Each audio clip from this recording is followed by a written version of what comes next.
I'm Jennifer Thomason. I teach communication here at Capital Community College. So delighted to have you here for this event this afternoon. We have been exploring the topic of fake news in my journalism class this semester. You'll be hearing a little bit from my students later. And this has been a wonderful partnership between Capital Community College, Middlesex Community College, and the Connecticut Humanities.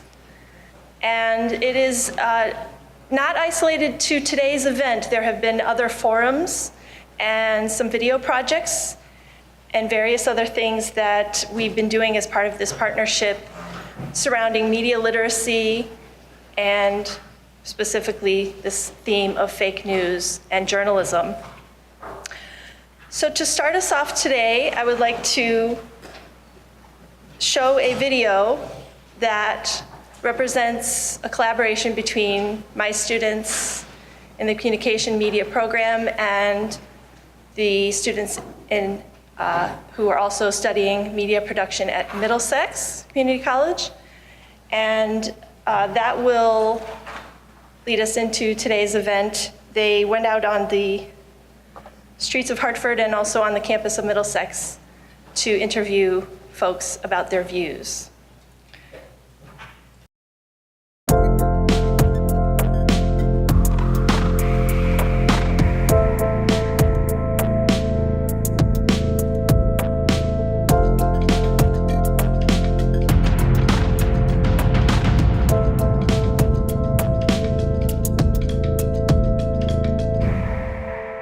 Fake news to me, it's taking any sort of news and bending it to what you want it to mean. Not telling the facts of the situation. They only tell part of the story, so the whole thing can be distorted. Anything that is being told to the public as a rumor. Lies. Just popular ideas without any factual credibility behind them. Widely spread articles. And without any source checking of where it's from. Something that's not real that's being portrayed on the TV.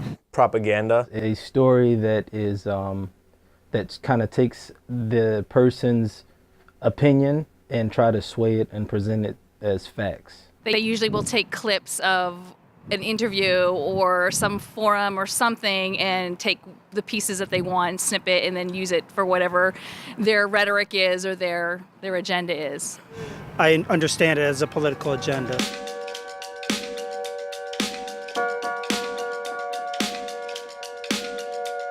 I think it's led to half of the division that happens in our society, you know? It does cause a lot of confusion. I think it's a problem because how do you determine what's fake and what's real now? Maybe can be a problem, but it depends what kind of news we talk about. Yeah, I think it's a pretty big problem just because it just creates a lot of conflict. It's real easy to take anything that happens, such as that school shooting that happened last week, and really just warp it into, you know, a perverse means of getting your message across.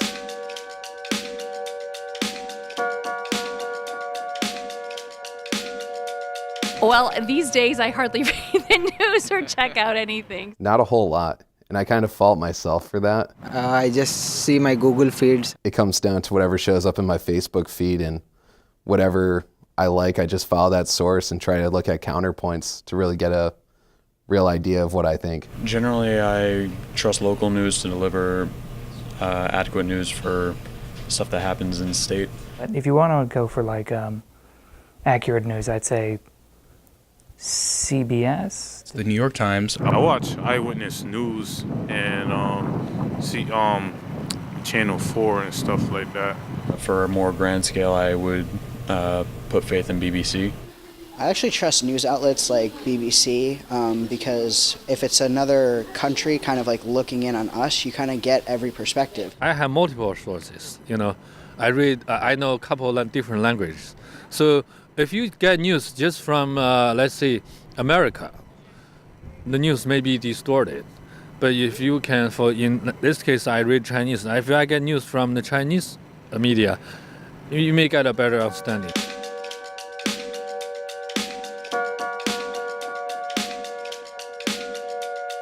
I don't spend as much time verifying news that is real or fake. And the reason why I don't do that is because I feel like that it is the media outlet that is presenting the news. I feel like it's more their job to present the facts. No. If I'm thinking that can't possibly be true based on a cursory read of the article itself, maybe the headline, I'm more inclined to look it up. Yeah, I do sometimes. I mean, whenever the news is not from a noticeable, trustworthy source, I kind of try to find the authenticity of the news.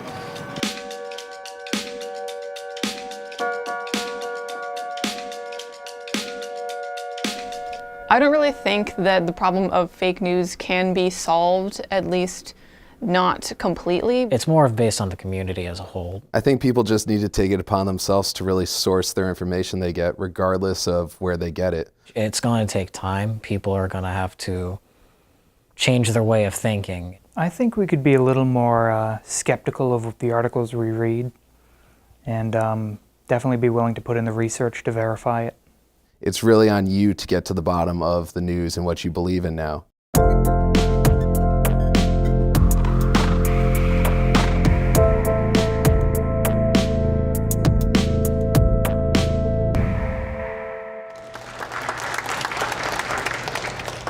Special thanks to the student at Middlesex who edited this. So at this time, I'd like to welcome Dr. Jason Mancini, who is the Executive Director of Connecticut Humanities.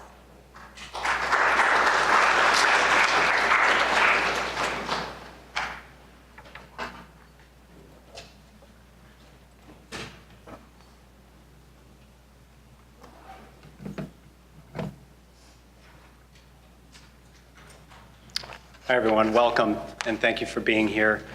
Connecticut Humanities is very excited to be supporting this work and this conversation this afternoon.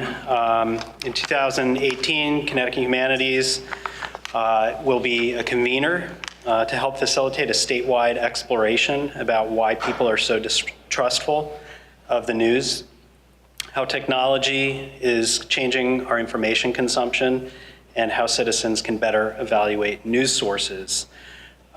We have put together a slate of events across this year, beginning with participation in the Northeast Regional Conference for Social Studies. This event today, we will also be having a fall public event featuring a range of grant prospects, video interviews, and a series of lessons learned. And also, we will soon be putting out a grant line for people to apply for opportunities to pursue these types of fake news issues in our society.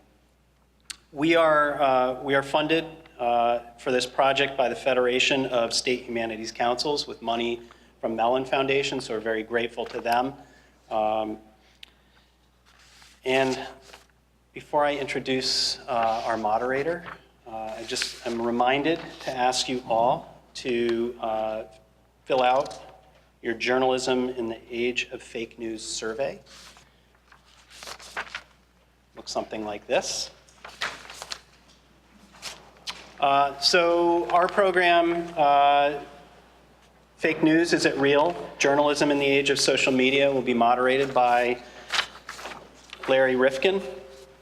Larry was a chief programming executive for Connecticut Public Television for over a quarter century, overseeing the production of state and national productions, which amassed nearly 50 regional Emmy Awards over that period.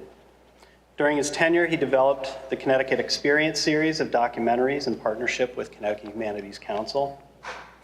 The series covered a broad sweep of Connecticut history and politics. In 2006, Mr. Rifkin was inducted to the Boston New England Emmy Silver Circle for Lifetime Achievement. He has since gone on to return to his first love, radio, where he's hosted a talk program for 7 years on 1320 WATR in Waterbury, and now hosts and produces the podcast American Trends on emerging developments in our society and politics. Very happy to have him here today and with our panel of discussants. Mr. Rifkin.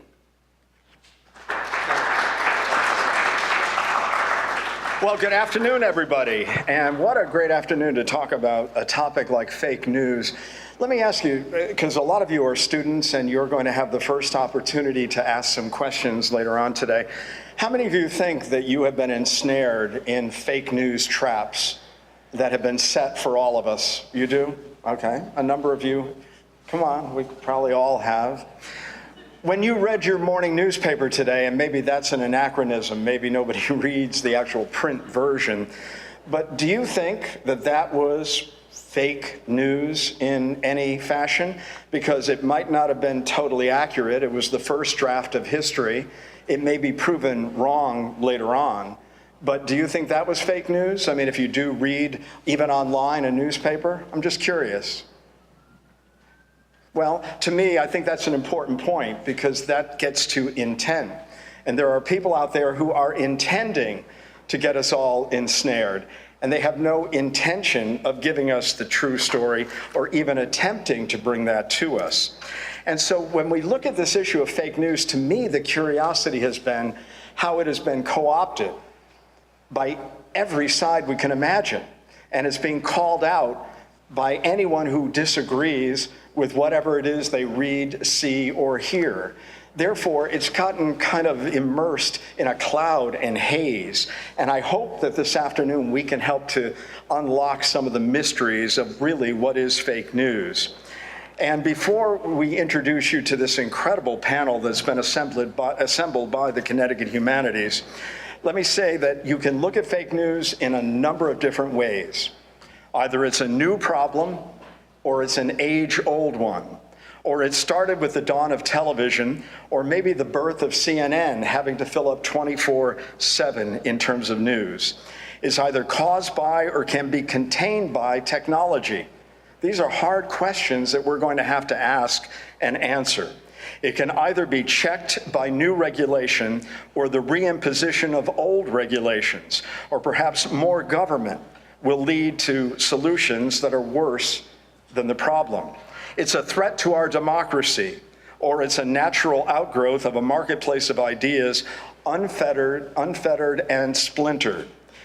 It's simply a manifestation of a divided country looking to reinforce their own biases and will self-correct when our politics begin to adhere in the middle where America generally has been. And to some, any solution requires removing financial incentives in propagating this material. Because although we can go down the centuries and we can find a lot of fake news before the printing press, after the printing press, the growth of it in the 21st century has taken on new dimensions. And we'll talk about that, but these are basically, in my mind, made-up stories by people who basically are trying to sell made-up news, because just like tabloids versus broadsheet, in many cases, it's more entertaining. And the latest study that we saw from MIT suggests that the fake news travels so much faster because it's intended to entertain and to really misdirect. And we are all taken in by that. So let's get the panel of journalists here and let's talk about this. And I'll tell you, we've got so many Pulitzer Prize winners in this one room. It is pretty remarkable. Let me start with Mike McIntire. He's an investigative reporter, author, and editor. And as a member of the investigative unit at the New York Times, he shared the 2017 Pulitzer Prize for reporting on covert Russian interference in the US presidential election. Did that really happen? Well, of course it did. Mike McIntire, where are you? There he is.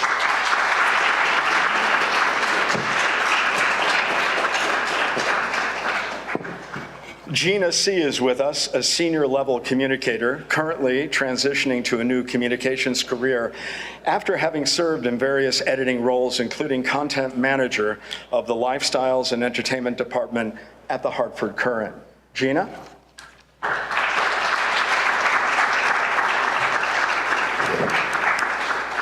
Stephen G. Smith is a Pulitzer Prize-winning multimedia photojournalist and associate professor of visual journalism at the University of Connecticut. For more than 25 years, Stephen's images have graced the pages and the airwaves of the most prominent media organizations, including the New York Times, Time, USA Today, ABC News, National Geographic Channel, ESPN. We could go on, but we've only got about an hour.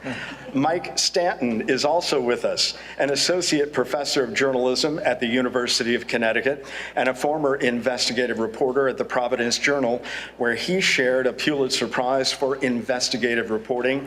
He is the author of the New York Times best-selling book, The Prince of Providence, about Buddy Cianci. So he knows interesting characters and topics when he sees them.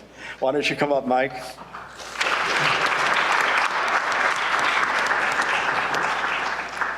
Well, thank you all. And I'm just going to start and ask you to answer some questions from me. Then we're going to go to the students of journalism here at the college. And then we'll take questions from the general public. Let me start with you, Stephen. With virtually every institution falling in the estimation of our citizens, including the press, has the profession done enough to sustain and explain its standards in the assault on it from fake news sites, public officials, and partisans? Well, I think we could always improve in that area. Of course, we're a business of communication, but sometimes we fail to explain ourselves very well. Sorry, is that not loud enough? So yeah, I think that we probably could do a better job, and I think that that's going to be really important as we begin to see transitions away from fake news in the future, that we begin to do better ourselves at communicating what it is that we're up to and why we're doing it, and our ethical standards as well. Gina, what more can you do, those in the press, to make certain people understand this is a profession with standards? I think that it's important that we go back to telling people why the press is so important, especially for democracy. If you want a free democracy to continue, you have to have a free-flowing press that can educate and put the facts out there, and so that you can determine what is credible and what isn't, and use that information when you're making your decisions on who to vote for, what policies to support, what people to support. So I think that that's critical, that we start to get that message back out there. Mike Stanton. Well, I think the most important thing we as journalists can do is just to do our job and do it to the standards of facts and accuracy and fairness, and acknowledge that we're not robots. We're human beings with feelings and opinions on topics and politics, but we have to set those aside and let the facts fall where they may. And there are stories I've walked away from where the facts just weren't there. And I think that that's, we just have to be very clear. We have to watch ourselves ethically. I think that's always been important, but especially today when a misstep can undermine honest reporting. And Mike McIntire, let me ask you to frame it in the context of your reporting on Russia and their interference in the 2016 election, and the way that this issue of fake news has come up in the course of that conversation about Russian interference. Well, I think that to get to your earlier point, I think Mike is correct that really the only way for reputable mainstream media, if you will, to kind of demonstrate how they're different from fake news sources is to just basically do their jobs and do it well. One of the things that struck me covering the 2016 presidential campaign was how what started out as real fake news, phony stories produced sometimes by a nation state, in this case Russia,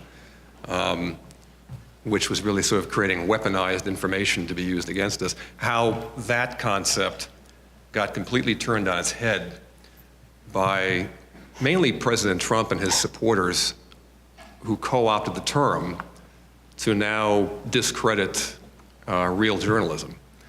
And it's really kind of an insidious development, because you see the same tactic now being used by authoritarian regimes around the world where press freedoms may not be as robust as they are here, used to discredit brave journalists who are doing real work. So I think that has to be called out and pushed back against, whenever possible. Because, as we talk about this more today, I think it's important to keep in mind there are really two types of fake news we're talking about. There's the actual fake, phony news, and then there's what people who don't like real news prefer to call it. They use the same term, and it's important to make that distinction. Well, given that there is an official within the White House who himself has really co-opted that term, are we talking here about fake news, Steve, or are we talking about propaganda? I mean, distinguish one from the other if you could.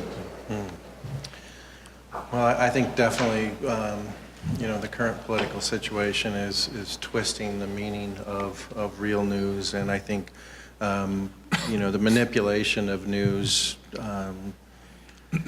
to create propaganda, I think, is something that's a little frightening, and certainly something we see a bit of going on. Gina, help us with that too. Propaganda versus fake news, or where do they coincide? Well, I know that the guy in the White House thinks anything he doesn't agree with is fake news.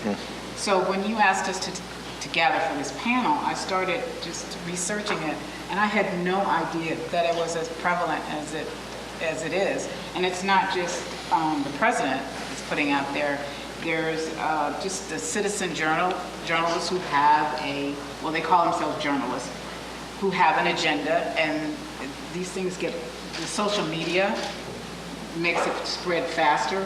The competition to get everything out there before your competitor does, for even the legitimate news organizations, causes the level of gatekeepers is not there to filter through.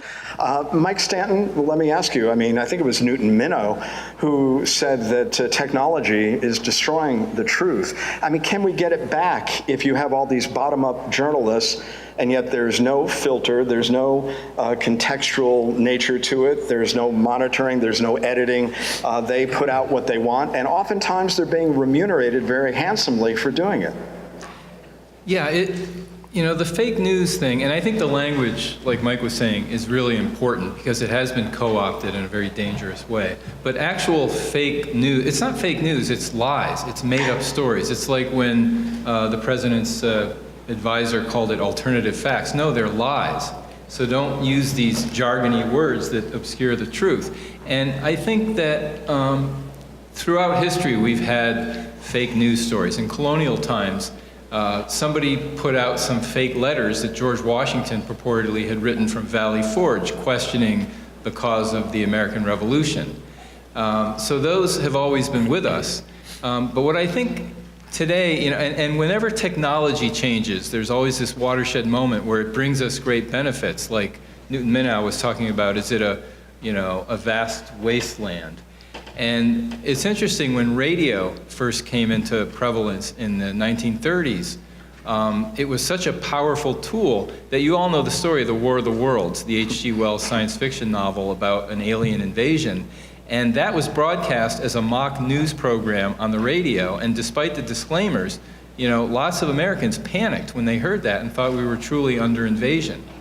And I think with the rise of social media, that is even more pronounced today. Social media is like a drug, and they're trying to hook us. It's almost like a dopamine rush.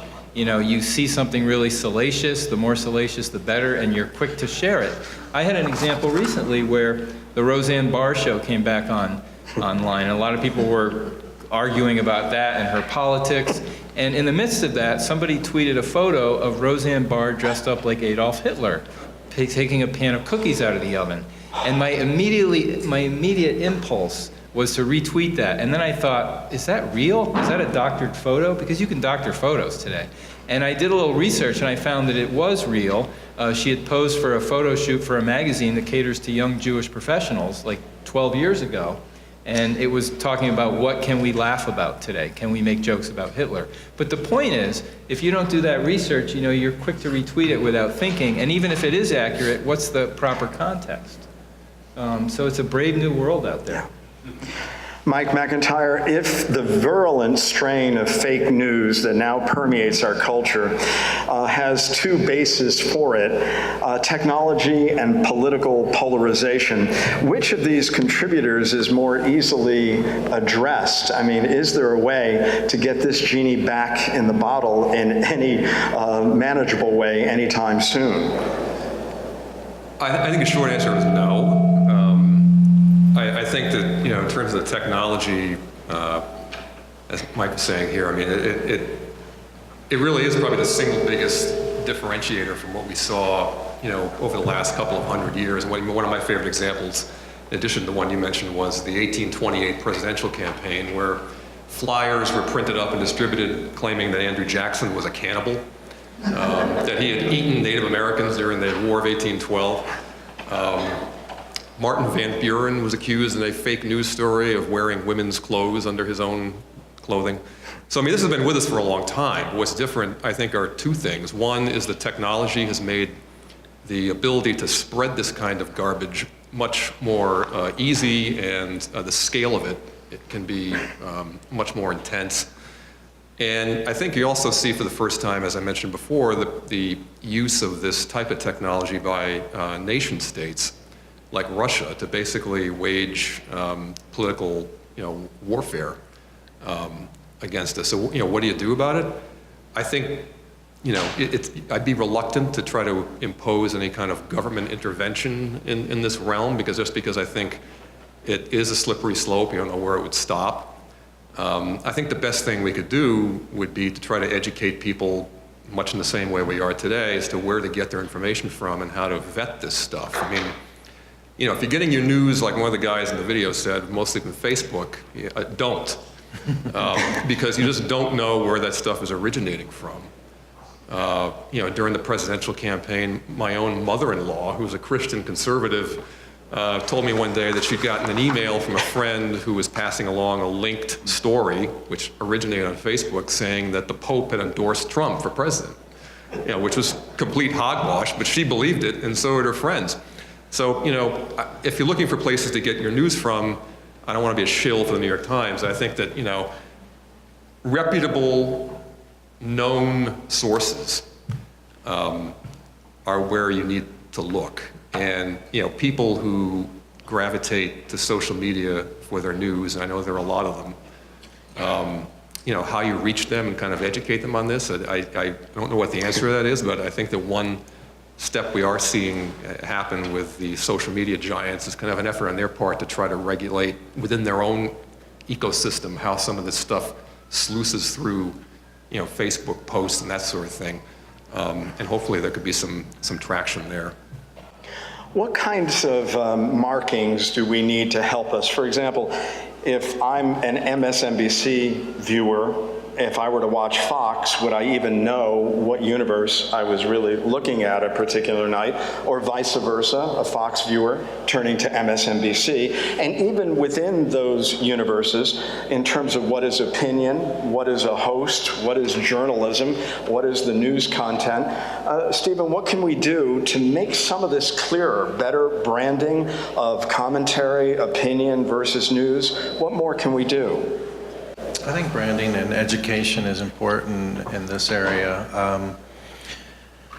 I think 24-hour news has also been, headed us down a slope that maybe has been a bit slippery, and certainly we've seen some of these organizations really trying to reach particular silos of people, and I think I understand why people are going to these sources, but it's really important, if we are going to these sources, that we also look at other options and make sure that we're not just looking at these particular sources.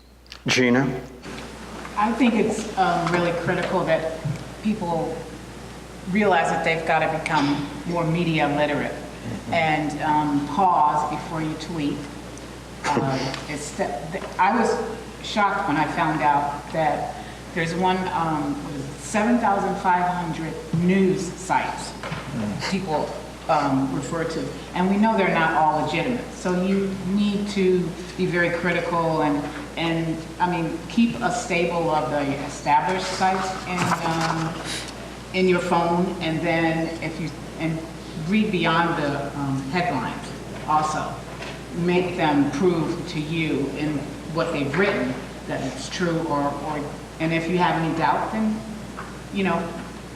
take the extra step and go find another source. That's what reporters do. Mike Stanton, you're teaching young people, like many who are here today. What are they using as their news sources? We'll ask some of the folks who come up, but what are they telling you? They're getting it all on their telephone and... Absolutely. Yeah, they're getting it on their phone, they're getting from Facebook feeds, from Google, but you can use those to link to responsible reporting operations like the New York Times. And I think you have seen an uptick. I mean, even though public confidence has generally been low in the media for years, I think people are starting to make that distinction as this fake news phenomenon sinks in.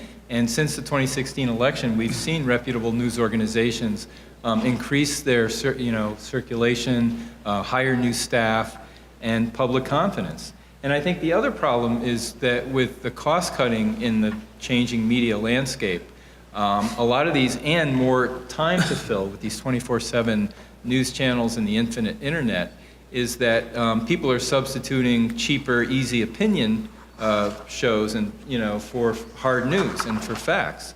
And the problem is that studies have shown that young people today, we think, well, they're digital natives. They've got this technology figured it out. My 16-year-old son can, do all sorts of things with the computer. I can't. But they don't understand, and there's less education on civics, media literacy, critical thinking.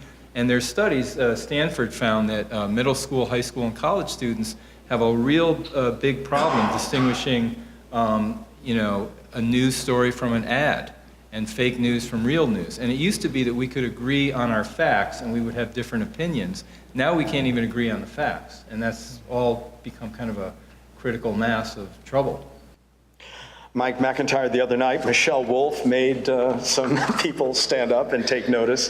One of the things that she said was that as much as the media, and she was talking to the White House correspondents, they rue the day that, Donald Trump began to have this assault on the press, that this is the golden age of the press in many ways. They're coming back, the New York Times, the Washington Post, and they are reestablishing their legitimacy, and he's good for business. Can you tie that together for us? Well, you really set me up with that one, didn't you? I mean, I think that since the presidential election and since Trump was elected, there is a recognition that this is such an unusual time we're in for a number of reasons, that there is a place for investigative reporting in a robust way where there necessarily hasn't been always in the past. And I don't mean that as anything directed necessarily just at President Trump, but there is a need, I think, beyond even just his phenomenon for the kind of work that we do at the Times, that the Washington Post does, to really help people understand what's happening in the nation's capital, what's happening around the country. And, it's important to get back to the point earlier about just where your sources of information should come from. I would implore the young people here today to not make the same mistake that your parents' generation did of kind of falling into this trap of confirmation bias, where you gravitate to sources of information that merely validate your views on things. You may have it in your mind that, you don't like President Trump, or you didn't like President Obama, or you think immigrants are bad, or whatever. The thing to do is not to seek out sources of information that just sort of buttress those views, but try to read widely and look for other sources of information that present a whole range of opinions and news gathering. Now, it's easier said than done, but I think that's really, really important if we're going to try to break this sort of era of tribalism that we've devolved into, where you have a huge partisan divide and you have two tribes that view each other not only as wrong but sometimes as evil.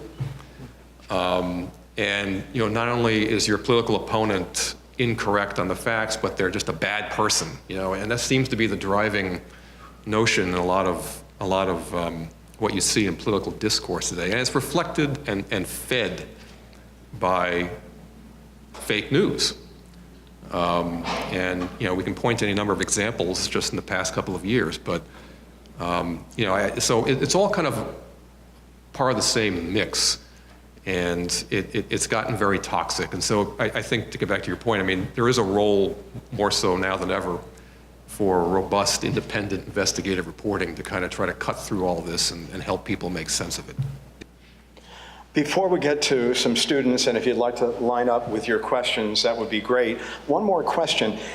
Steve, is there a tell so that people go to a particular news site, and of course you do a lot with images, and images are extremely powerful in all of this. We're talking primarily about the word. Is there a tell when you have arrived at a fake news site?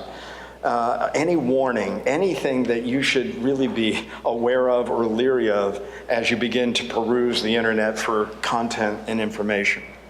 Well, I wish there was some sort of flag, but of course there's not. I think we've got to be investigating and critical thinking as we look at sites. I think it's important that we look at a variety of different media outlets. I think that's really critical, but I think when we do jump from a particular link, that we want to make sure that that link is something that is a good, solid news organization with solid ethics. Gina, if we could just go down and finish this off. Any way to know that you've arrived at a fake news site? Well, I was reading somewhere and they were warning people against URLs that don't look kosher.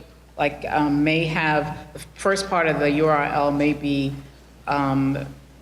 looks right, but then it ends with a .co instead of .com or .org. So that could be, you should be leery of those. But there are lots of them out there, so. Mike? Yeah, I mean, the other thing, and they're always morphing to try to fool us, but if you find a site with a lot of things that are flashing and blinking and hinky links, and you look for an about us to get some background and you can't find it, and things are obscure, like there's no byline, there's no name of an author that wrote a piece, or those are the kinds of telltale things. Or you even skim the first few paragraphs, and if it's all very kind of opinionated and they're not offering facts or attribution saying so-and-so said that this is true, those are kind of warning signs. Mike? Yeah, I think all of those are good tricks to use, and sometimes it's a lot more apparent than you might think. I recall, during the campaign, investigating some fake news sites, and there was one called patriotnewsagency.com, which when you first look at it has the American flag and then eagle flying and all these stories that were basically anti-Clinton, pro-Trump. And buried in the upper hand corner were links to a couple of social media sites, Facebook, Twitter, and VK, which is a Russian social media site. So that was a little bit odd, and that kind of got us looking at that more closely, and sure enough, it turned out that was basically a front for an overseas operator. So yeah, I think that just doing the simple task of looking at the link that the story comes from. Is it really WashingtonPost.com or is it WashPost.us? That's one I saw as well. That's not the Washington Post. So it's a simple trick, but it's one step you can use to kind of inoculate yourself from this nuttiness. If you could identify yourself with your question, and if you have it pointed to one individual, then indicate that, otherwise just for the entire panel. Thank you. My name is Deborah McAuliffe Johnson. I'm in journalism in Jennifer's class. All right, so you sort of answered my first question, so I'm going to change it around a little bit. Generational-wise, like my mom is in her 70s. She doesn't do social media, and she believes everything she hears. So how do I explain that to my, how do you explain that to your parents? That there's a lot of fake news out there. You can't believe everything. Well, It's funny because I think I mentioned how this happened to my mother-in-law. A very similar thing. She was pushing 80 at the time and was passed along this piece of information from a friend by email and had a link to a completely bogus website, had this story about, the Pope. I mean, it's hard to say. I mean, I think the most you can do is try to, as I did in her case, try to explain to her that, look, there are people out there who make stuff up now, and you can't necessarily always believe, where this stuff is coming from. And so, but it's hard with the generation of people who just aren't as used to dealing with the web as we are. They're not, don't have the same facility that younger people do. I think that maybe a good thing, ironically, is that they don't spend a whole lot of time on the web. Maybe aren't exposed to it as much as the rest of us. They're smarter than us. Insulated, probably. Anyone else? My mother, she's 83, and she's a news hound, and I guess that's how I got into it. But I think because she doesn't have, she's not on a computer and she's not on social media, that protects her a little bit more. So she's always relied on the traditional news services for her information, and locally as well. So I don't, she seems to be able to discern the truth from the fake stuff a lot quicker than maybe the rest of us. There was maybe this isn't always the most practical lesson for younger people, but because of the addictive nature of social media, sometimes digital detox is a good policy. And there was a letter to the editor that was in a Texas newspaper recently. It was written by a high school student.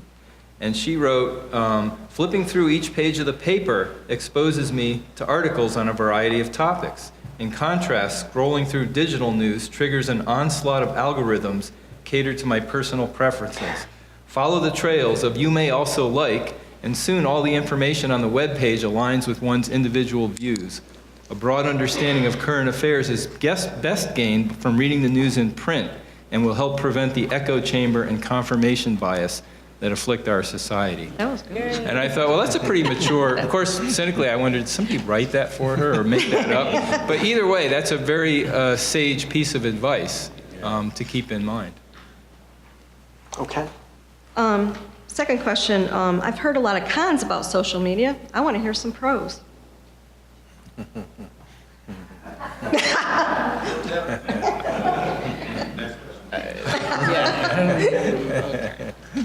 All right, I'll bite. I admit I am addicted to Twitter, and basically I make sure I follow the legitimate, established news organizations. And I will admit, the minute they tweet something, I'm the first one to retweet it. But I think there's, it gets the news out there fast. I think if you're just careful and keep developing your critical thinking skills and keep trusting those established news organizations, I think that makes it good. It's okay. I like to think that the critical thinking aspect is so important. So make sure that we're not just following every link, but we're really critically thinking about it. There are aspects of social media that I think can be very positive. I don't think it's a great source for political news. I don't think it's a great source for other types of news. It would really be found in professional media organizations. If you want to keep up with your friends, I find it to be enjoyable for that way. If I could just interject about social media, and I'd love to get some reaction to this, and it may be instructive for some of the young people who like to put their every thought and impression online. Recently, of course, Joy Reid from MSNBC had posted some years back some things about her feelings about gays. And now she says, I genuinely do not believe I wrote those hateful things. And yet when you do hear from IT folks, they say, no, that was her thinking at the time. What should that instruct us as to about how much we're using social media and how much we have to live with our lives as they are expressed on social media? Gina, you want to say something? Well, you do have to be careful. It's just like when people have been telling you for years, I'm sure, with Facebook, Be really careful about the stuff that you post, those photos, and your political opinions, because one day you are going to be out there looking for a job and you won't be able to, say that you didn't remember doing that, because that won't fly. So just be careful with that. So at the Hartford Courant, would you look at that? I mean, when you were going to look for a reporter, trace back their life on social media? I never got to hire where we were doing that. We were still pretty much traditional hiring policies. Lucky for, I guess, some people. But I guess, yeah, that's a good point. All right. Yes. Yeah, well, my name is Ethan, and I sit next to Deb in class. I was wondering, so you already talked about, this is for everybody, already talked about, there's this whole host of unestablished, easily discreditable news sources out there that are putting out content, and then we kind of lean on this other host of established news outlets and trust to a certain extent that they're going to report the closest thing to the truth. Something that I've noticed, though, is that people will upload things onto the internet, onto social media, and usually it's a photo or a video that's only so long, and it's something that causes rage, and so that causes it to get shared, and eventually a news outlet will pick it up, and a lot of the times it's the established news outlets that pick it up, and they distribute it as like a news story, usually under the guise of, oh, this is a controversy or something. And so they're kind of fanning the flames of something that isn't a complete story. It's just something to get people upset. Is there any worry, I wonder, that they might become just like that other host of, unestablished, easily discredited news sources, that they might devolve to that? I think that's a real constant challenge. Towards the end of my days at the Providence Journal, we always worried about, well, when does something in the Twitter sphere cross over into, that seems outrageous, cross over into we need to write about it. And there was a case, I think it was during the election, 2016 election, there was somebody went on Twitter, just a private citizen, and said that there was a postal worker in Ohio who supported Hillary Clinton who was destroying Trump mail ballots. And that got, echoed around Twitter.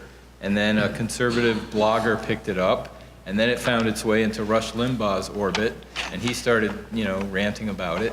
And at some point, then the mainstream media has to decide, well, do we ignore it, or do we put more oxygen, to fan the flames?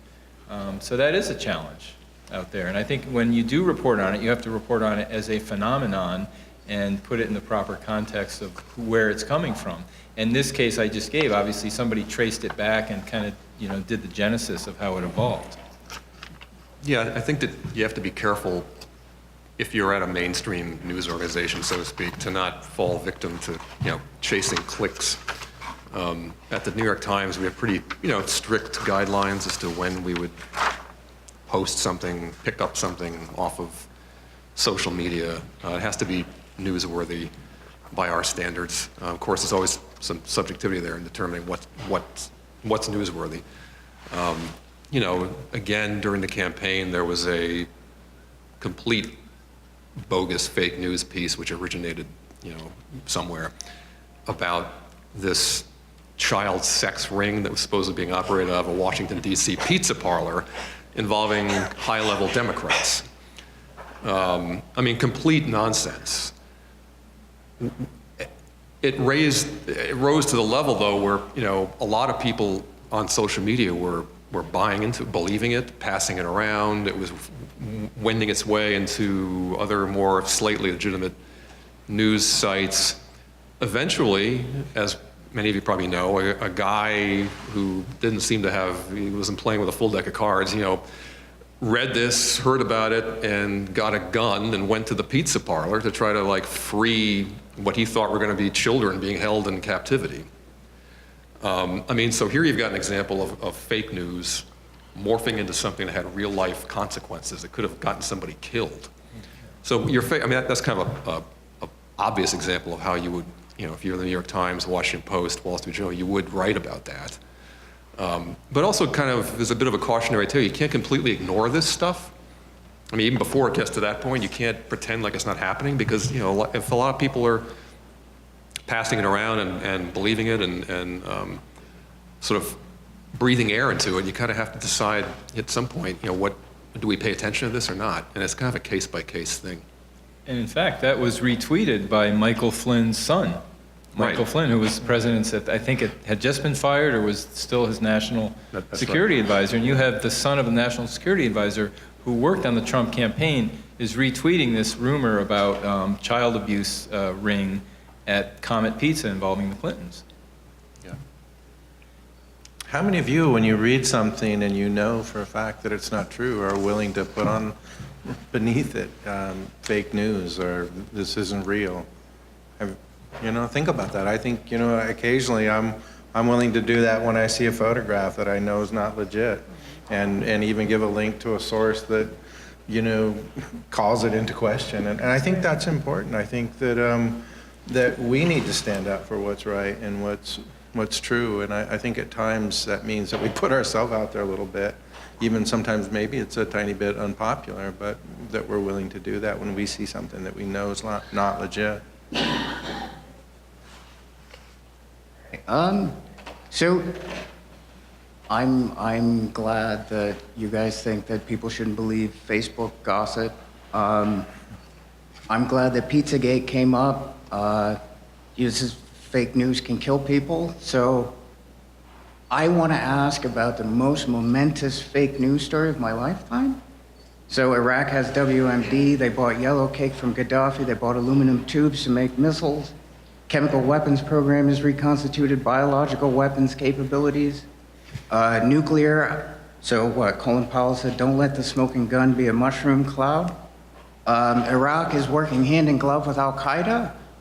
I saw this on TV. I saw this in the major papers. I saw it in Time Magazine, Newsweek. Nobody questioned it.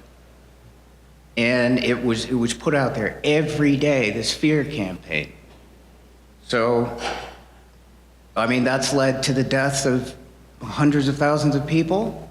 And I put this question here at the bottom of this. Will anyone mention this?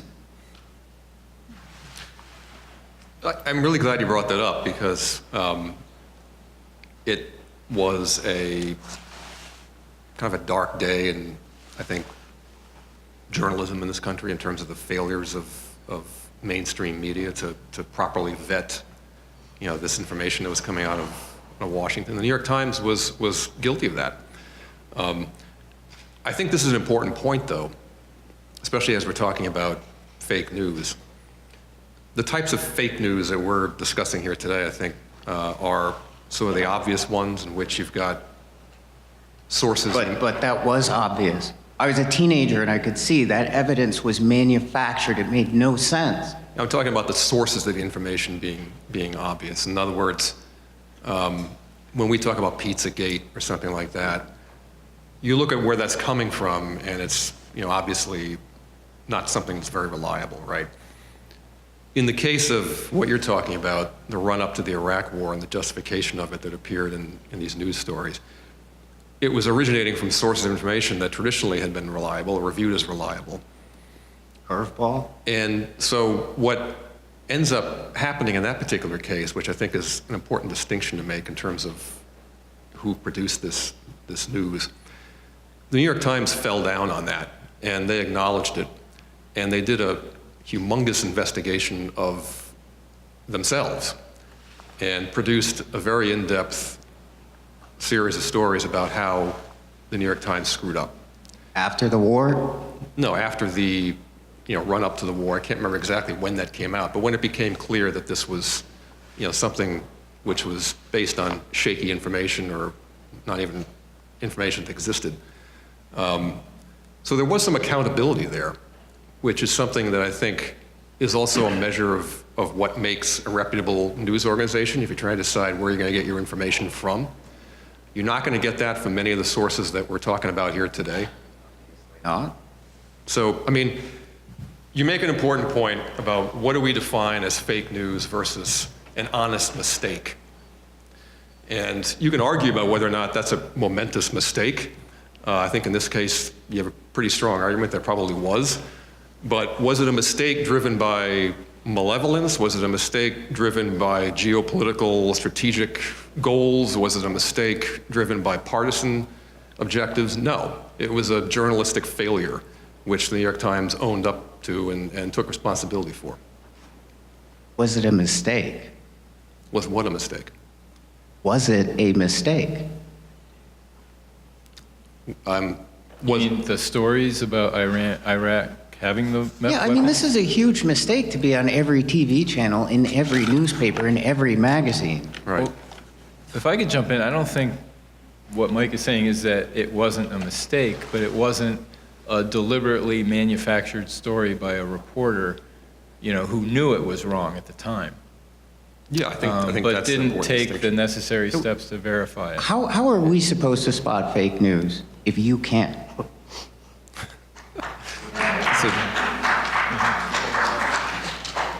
So that's a really, I think, a good, valid question. I think that you have to look at a news organization's reputation and record in its totality. And so the New York Times has had its share of ups and downs in terms of, honest errors that were made. And when those things happen, they take accountability and responsibility for it. I would stack up our successes against any other news organization. In fact, the Times has won more Pulitzer Prizes than any other news organization in the world. So I'm not going to sit here and defend the integrity of the New York Times. I don't feel like there's a need to do that. But I understand the point of view of this gentleman here. And certainly there are a lot of people who, have good reason to be upset with the performance of the media, not just the Times in the run-up to the Iraq War. Can we go back and perhaps parse that question in another way? How does journalism try to separate itself from official, generally reliable sources? When we look at a lot of the wars, not just the Iraq War, but you look at the Gulf of Tonkin incident, which has been disproved now, many years later, as the premise for that conflict. You look at the Spanish-American War, William Randolph Hearst, you bring me the army, I'll bring you the war. So, I mean, is Donald Trump doing us a service by looking at the press in such an adversarial way and the press responding saying, I now am going to look at everything that you're doing? Is that a good thing without bringing down the Fourth Estate?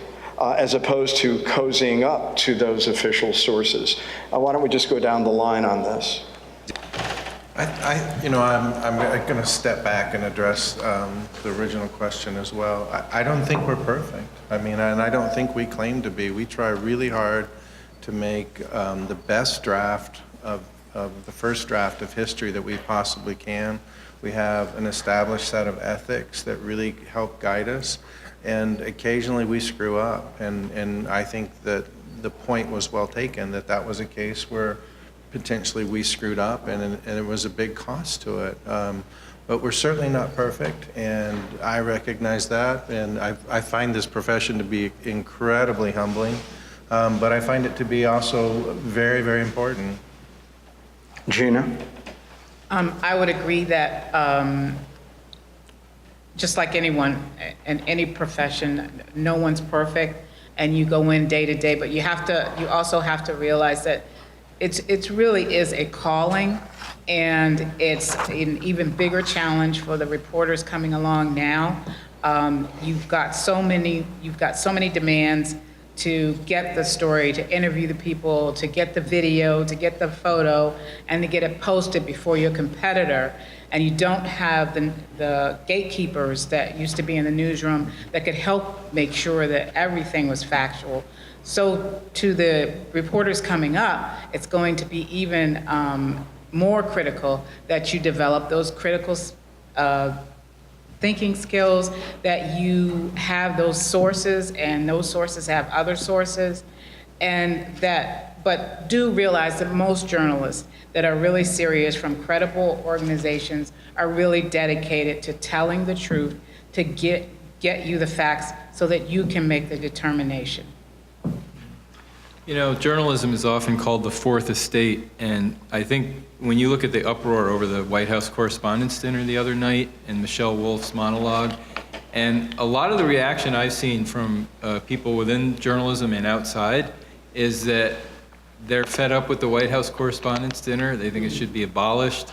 It represents too much of the coziness that exists, access journalism. And I think that those are the kinds of mistakes that have led to a downfall in trust in the media as well as other public institutions.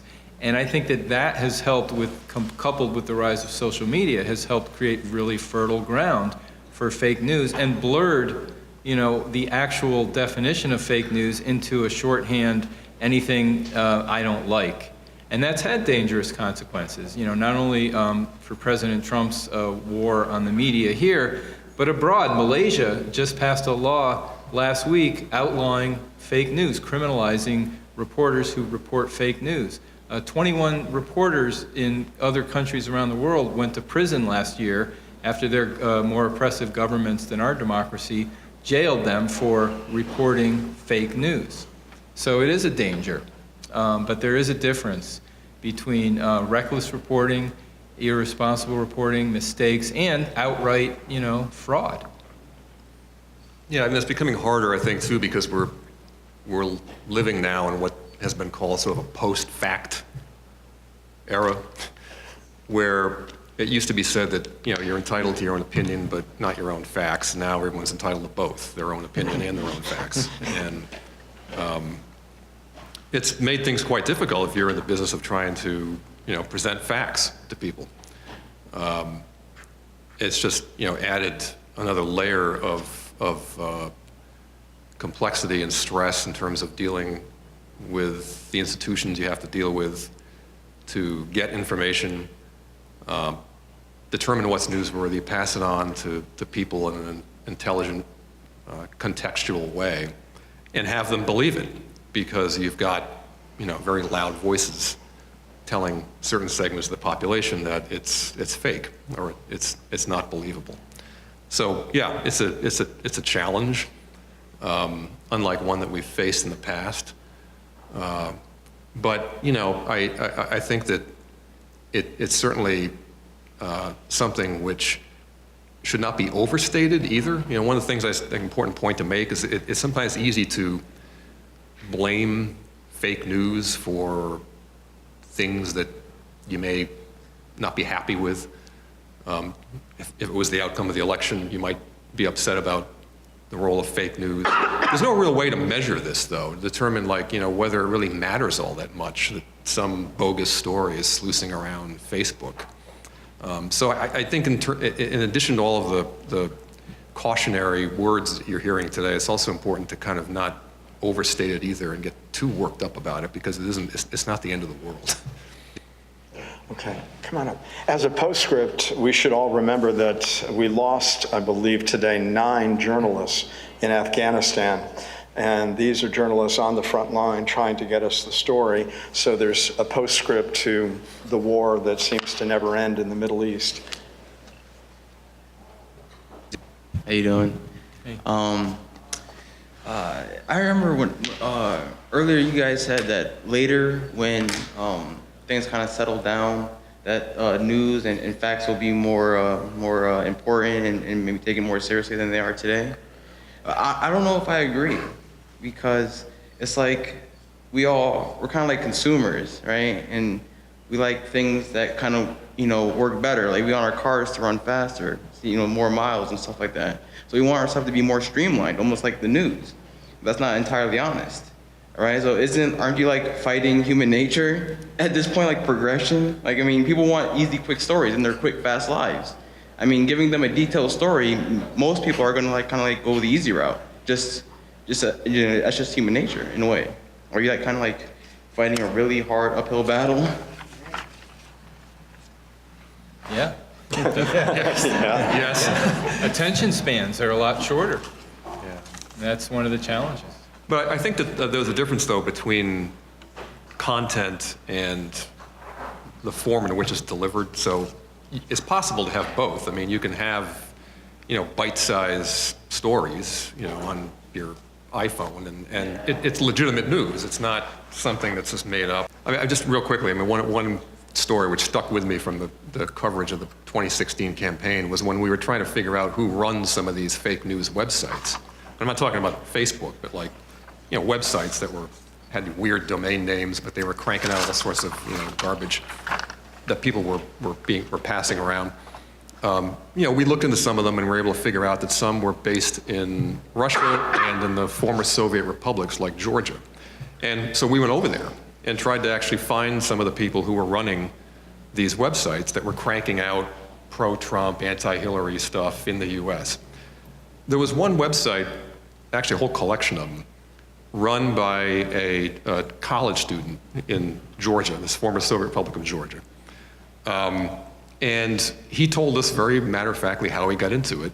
He's making a lot of money off of it from selling ads on his websites. He said he started out actually running negative stories both about Trump and Clinton, but he found that he got more hits on the negative Clinton stuff than the negative Trump stuff, and so he kind of gravitated to just that. But he was in it purely for a money-making venture. He was not like a tool of the Russian government. He was just an entrepreneur doing this out of his dormitory in Georgia, halfway across around the world. So, is he a competitor of the Times, or I don't know. But I mean, he's certainly somebody who's part of the mix that you can't ignore. So yeah, I mean, it's so easy now for anybody to do something like that, sure, I tend to agree there's probably going to be more of that before we see less of it. My name's Carter. I'm a journalism student as well. Does cultural, educational, or home state background in individuals today affect those to be more or less inclined to believe fake news?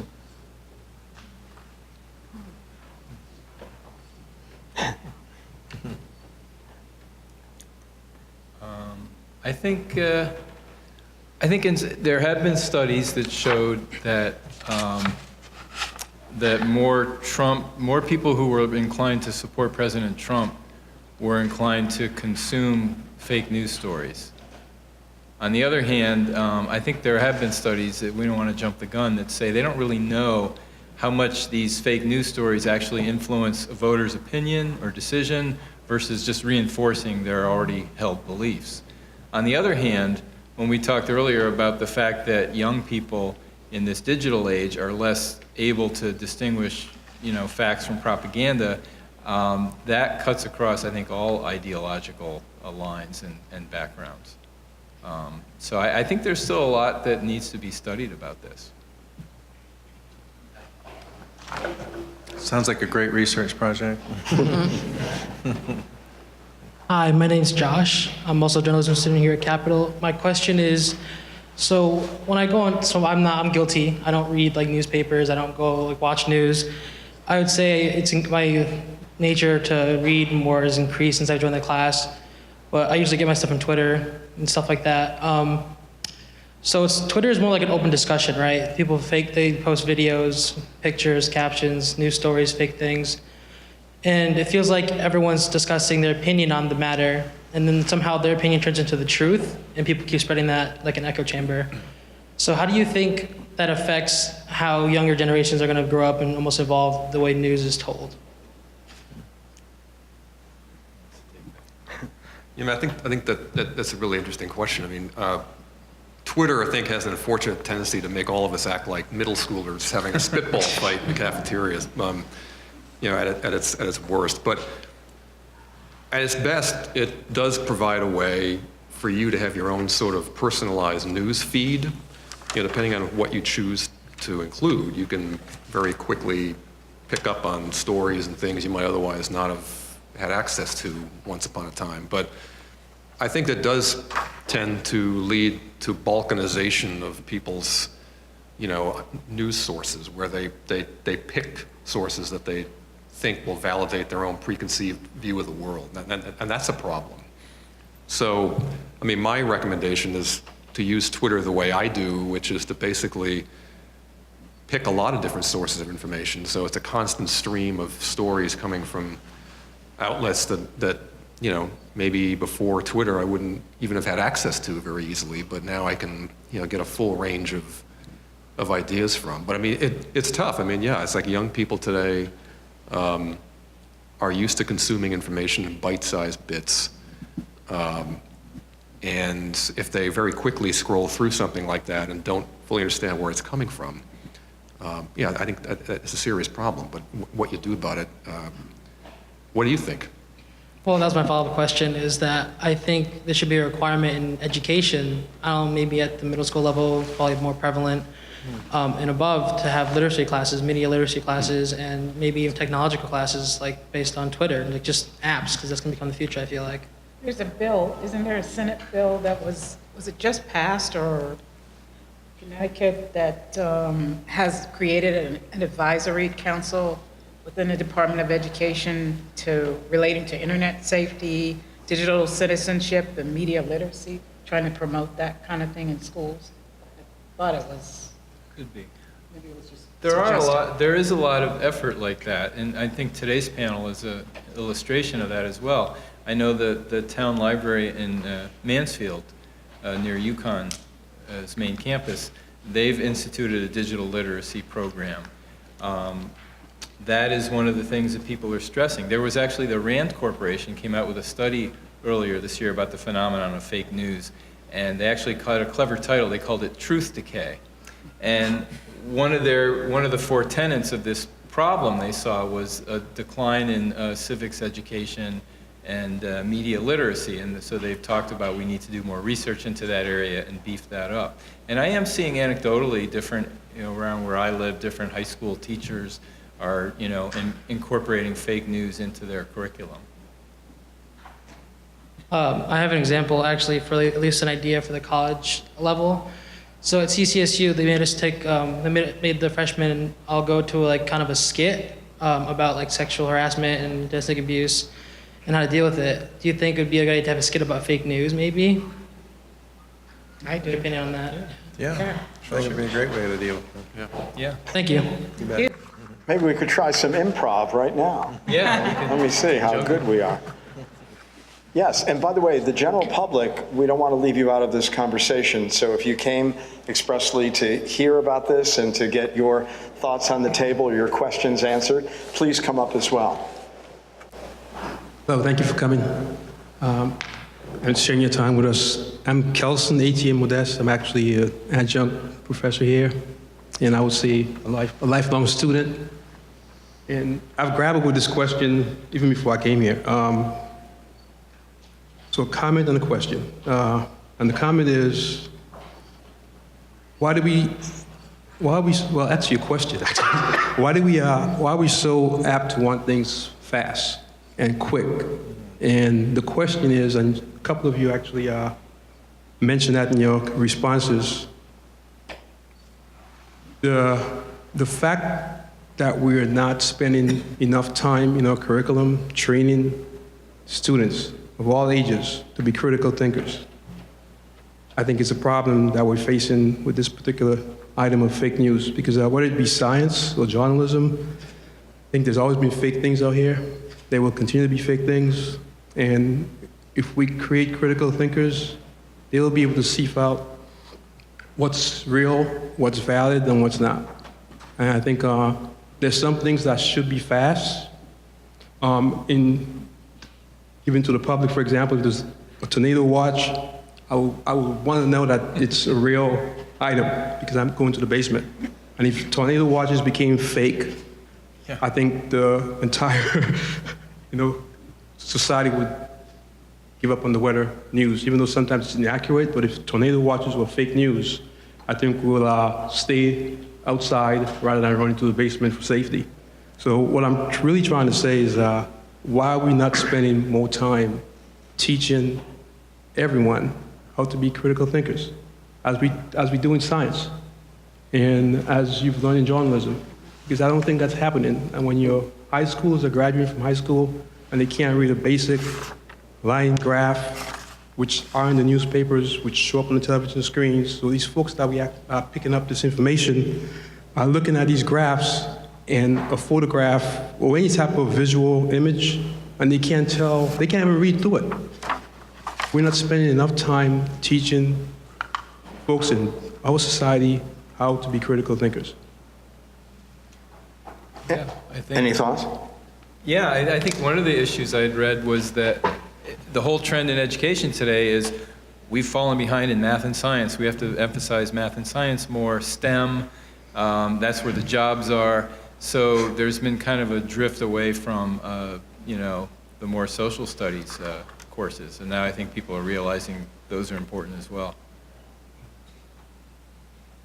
Yeah, I think that that's really a very good point. I mean, it's been said that there's sort of a larger decay in civics, the instruction of it, civic institutions in this country, which kind of has contributed to this balkanization of politics, where you've got, this increased tribalism, where, the various sides kind of stick to themselves and only want sources of information to validate their points of view.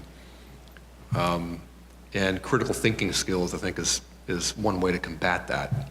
And I think it's a great idea to try to, start getting that more into the curriculum at an even younger and younger level. Yeah, and it turns people off to who wants to get involved in politics or government or even vote when you see all this tribalism going on. Unless you're a member of the tribe, you're just kind of disgusted. Hi, my name is Linda Cocciola, and I'm an instructor here at Capital Community College, but I'm also a former journalist. And I'm curious what the panel thinks about the demise of local journalism, and how has that fed into our willingness to take directly words from the president through Twitter as news, or to go to my mayor's webpage to find out what's going on in my community before I vote, and where the future Mike McIntire is going to cut their teeth. Well, I mean, yeah, it's interesting you say that, because we were discussing earlier, I used to work at the Hartford Courant before I went to the New York Times, and before that I was at the Waterbury newspaper, and that's where you had worked as well. And when I was at the Hartford Courant, I was an editor, and I left in 2003. And I think at the time, shortly before I left there, I was talking to Gina about this earlier, I think the newsroom staff counted about 400 people. And I'd be surprised if there's a quarter of that left today. And you just can't do the same kind of journalism with that fewer resources. I mean, when I was there, I ran an investigations unit, which has 6 full-time reporters on it. We were a Pulitzer finalist one year. And, for a medium-sized regional newspaper, that was a pretty good place to be. Nowadays, you've got basically 2 extremes. You have the big players at the very top who are succeeding. And at the very local level, you might have some weeklies.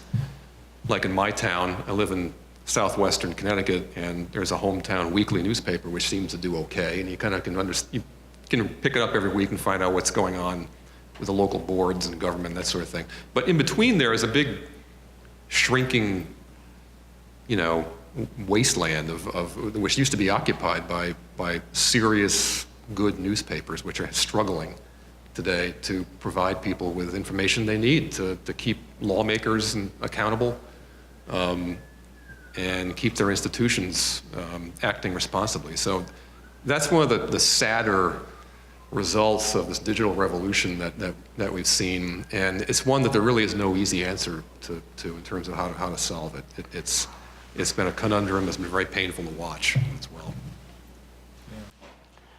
Has anyone looked at the local patches and these hyper-local sites? It's usually a 1 or 2 person operation. They're doing video, audio, blogs.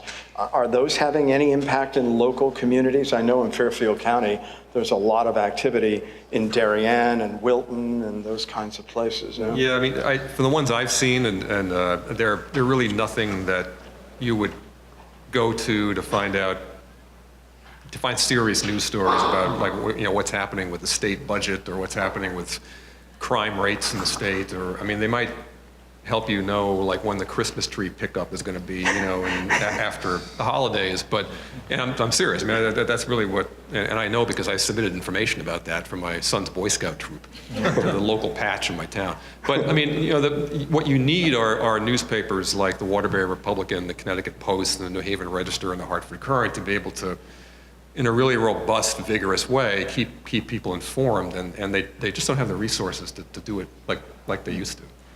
The mid-sized markets have taken the biggest hit, and you know the economics for it right now does not look particularly good, unfortunately. They've downsized tremendously, the vast majority of them, and so you know the in-depth reporting has taken potentially the biggest hit there. Yeah, and a corollary to that is that there's a lot fewer reporters at state capitals around the country, and that's an important area that's being ignored. Hi, my name's Bill, and one thing, I subscribe to the Current and the Wall Street Journal. I also send money every year to the Connecticut Mirror and the Vermont Digger, and both of those online sources are really, I think, very good, and so, and maybe that's a rising tide. I don't know, but I'm curious your opinion on that. I also just wanted to mention, I think the point about the declining historical and civics education is an underreported crisis.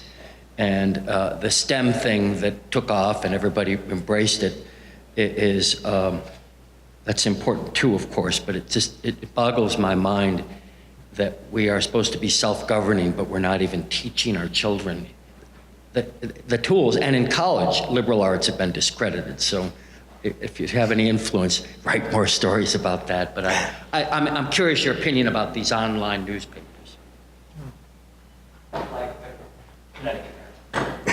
I mean, I think the ones that that don't have the legacy debt issues, you know, giant printing plants and facilities. I know the organization that I worked for, the Rocky Mountain News, had built a multi-million-dollar printing facility just prior to the digital revolution.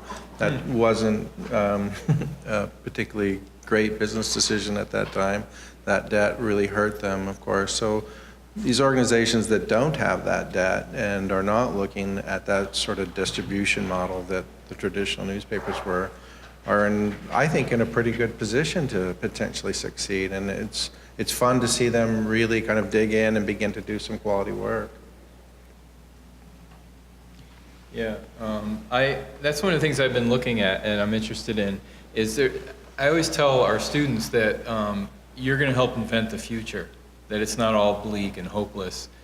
There's still a lot of people, you know, we're talking about this hopelessness of fake news, a lot of people, young people have a hunger for news. They want to know what's going on. When they see, you know, terrible things happening, they say it's more important than ever that we be engaged. And there's experiments going on around the country. You know, we have a former State House reporter who started Connecticut News Junkie, and she runs Christine Stewart. She runs a pretty, you know, thriving operation covering the State House and state politics. In Hawaii, Pierre Omidyar, the eBay founder, or one of the founders, you know, he started a really respected local news website called Honolulu Civil Beat that really does a good job covering Hawaii state issues. So I think there's a lot of experimentation going on, some more successfully than others, trying to figure out how to make it pay, but there's, you know, some good stuff happening out there. In closing, with the need to protect anonymous sources and the process of news gathering rather arcane to some, they don't understand exactly what goes into it, what kinds of vetting is required, how many layers of editing. What can your profession, that of journalism, do to make things a little less opaque to readers and viewers, win back their trust as an antidote to some of this fake news? Is there more that the journalism community has to do to stand up and defend itself? I think panels like this are a great place to start, but I think, yeah, there definitely needs to be more. And that'll be, I think, an exciting time to see how some of those things are resolved. I'm not sure if I have all the answers, though, but this is a great place to have that discussion and to open it up. Gina? It would just go back to, asking the citizens to be better critical thinkers and to broaden their sources for news, and to believe that most of the journalists out there are hardworking and really want to get at the truth and are very particular about the sources that they contact. Yeah, and I would go back to my opening point. I think we just need to keep doing what we do it well, be clear about how we're going about it, and really, advocate for ourselves and call out fake news. In other words, when people just try to discredit a legitimate story as fake news, say, no, that's not fake news. This is why it's legitimate, and just, stand our ground.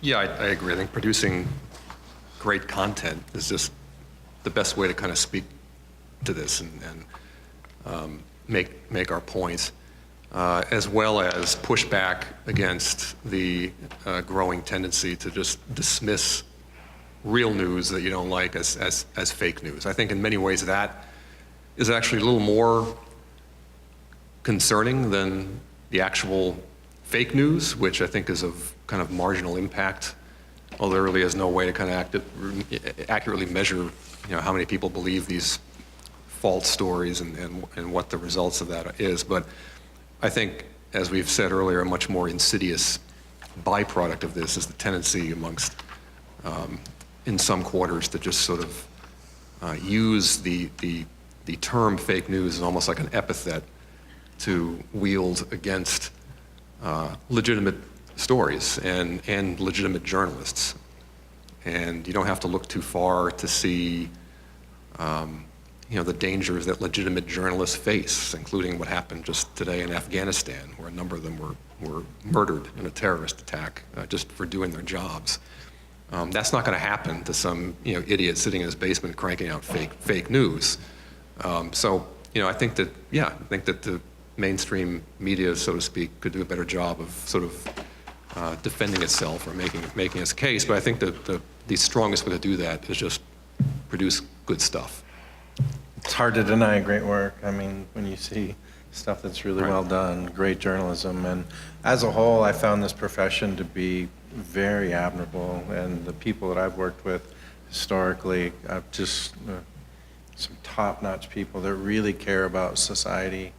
And, in many ways, I found it to be a very honorable profession. Well, I'd like to close the panel, and I want to thank the Connecticut Humanities, the Capital Community College, and all who came today, and of course our panelists.